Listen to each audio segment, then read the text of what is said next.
ಸದ್ಗುರುನಾಥ ಶರಣಂ ಜಯ ಜಯ. ಓಂ ಸಚ್ಚಿದಾನಂದ ಶರಣಂ ಜಯ ಜಯ. ಎಲ್ಲರಿಗೂ ನನ್ನ ನಮಸ್ಕಾರಗಳು. ಜ್ಞಾನೇಶ್ವರಿ ಗೀತಾಮೃತ.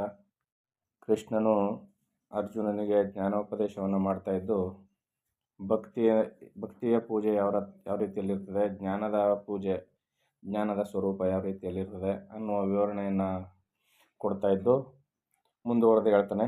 ಈ ವಿಶ್ವದಲ್ಲಿ ಎಲ್ಲವೂ ಸಮವಾಗಿದ್ದರೂ ನಾಮರೂಪ ಭೇದದಿಂದ ಭಿನ್ನವಾಗಿರುವಂತೆ ಕಾಣುತ್ತದೆ. ಈ ವಿಶ್ವದಲ್ಲಿ ಎಲ್ಲ ಸಮವಾಗಿ ಇದೆ, ಯಾಕಂದರೆ ಎಲ್ಲವೂ ಪರಮಾತ್ಮನಿಂದಲೇ ಉದಿತವಾಗಿರುವುದರಿಂದ ಪರಮಾತ್ಮನಲ್ಲಿ ಯಾವುದೇ ರೀತಿಯ ಭಿನ್ನ ಭೇದಗಳು ಯಾವುವು ಇಲ್ಲದಿರೋದ್ರಿಂದ ಎಲ್ಲ ಸಮವಾಗಿದೆ. ಆದರೆ ನಾಮರೂಪ ಭೇದದಿಂದ ಇದೇನಾಗುತ್ತೆ, ಭಿನ್ನ ಭಿನ್ನವಾಗಿರುವಂತೆ ಕಾಣುತ್ತದೆ. ಹೆಸರು ಮತ್ತು ರೂಪಗಳು ಕಾಣುವ ನೋಟ ಮತ್ತು ಅವುಗಳಿಗಿರುವ ಹೆಸರುಗಳಿಂದಾಗಿ ಏನಾಗುತ್ತದು ಬೇರೆ ಬೇರೆ ಇರುವಂತೆ ಭಿನ್ನ ಭಿನ್ನವಾಗಿ ಕಾಣುತ್ತದೆ.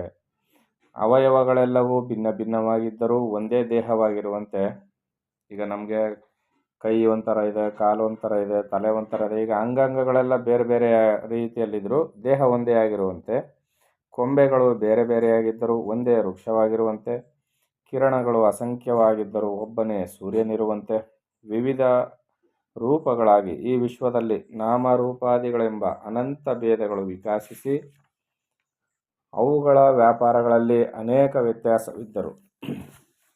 ಈಗ ಜೀವರಾಶಿಗಳು ಅನೇಕ ರೂಪಭೇದಗಳಲ್ಲಿ ಅನೇಕ ಜೀವರಾಶಿಗಳಿದೆ. ಅವುಗಳ ವ್ಯವಹಾರಗಳು ಕೂಡ ದಿನನಿತ್ಯ ಜೀವನಗಳು ಕೂಡ ಬೇರೆ ಬೇರೆಯಾಗಿ ಇರ್ತದೆ. ಆ ಥರ ವ್ಯತ್ಯಾಸವಿದ್ದರೂ ಅವೆಲ್ಲ ಭೌತಿಕ ಜಗತ್ತಿಗೆ ಮಾತ್ರ ಸಂಬಂಧಿಸಿದವುವೆಂದು ನಾನು ಈ ಭೇದ ಭಾವದಿಂದ ರಹಿತನೆಂದು ನನ್ನ ಭಕ್ತರು ಅರಿತಿರುವರು.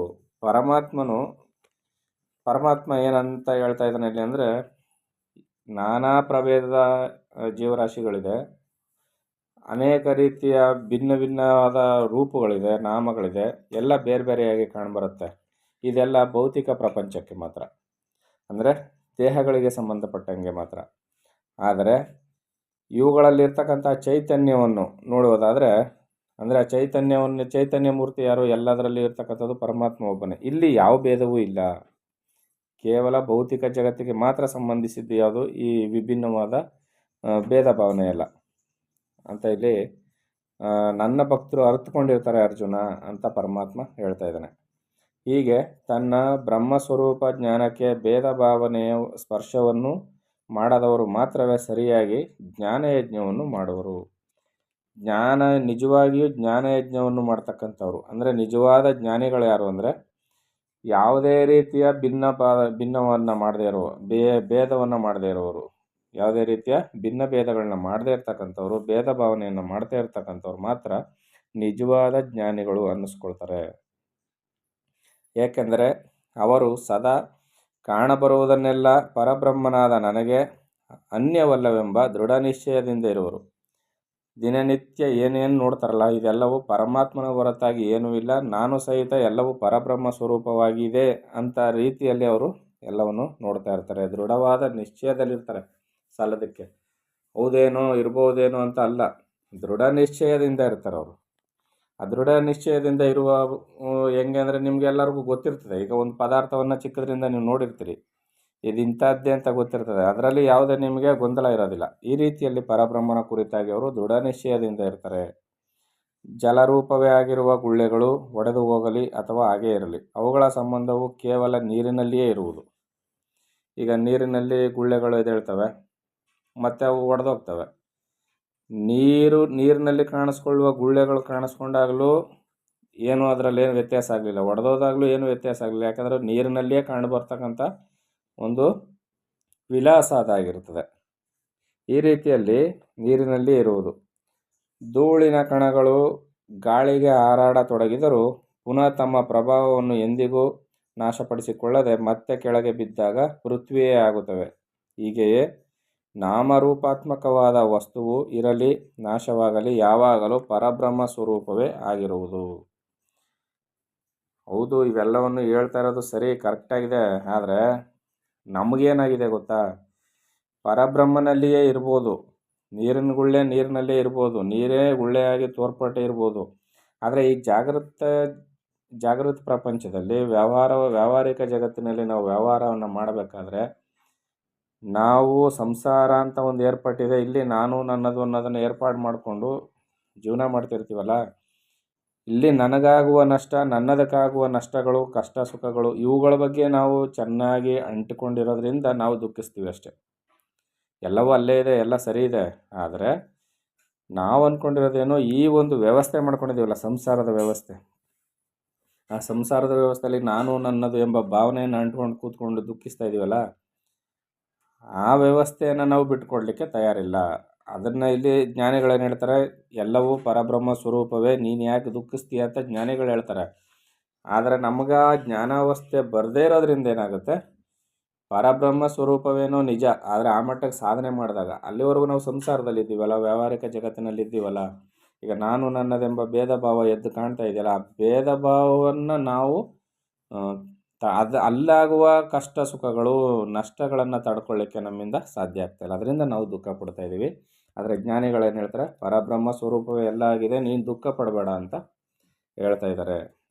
ನಾನು ಸರ್ವವ್ಯಾಪಿಯಾಗಿರುವಂತೆಯೇ ಅವರ ಬ್ರಹ್ಮಾನುಭವವು ಸರ್ವವ್ಯಾಪಕವಾಗಿದೆ. ಪರಮಾತ್ಮ ಏನು ಹೇಳ್ತಾನೆ, ನಾನು ಸರ್ವವ್ಯಾಪಕನಾಗಿದ್ದೀನಿ ಎಲ್ಲೆಲ್ಲಿಯೂ.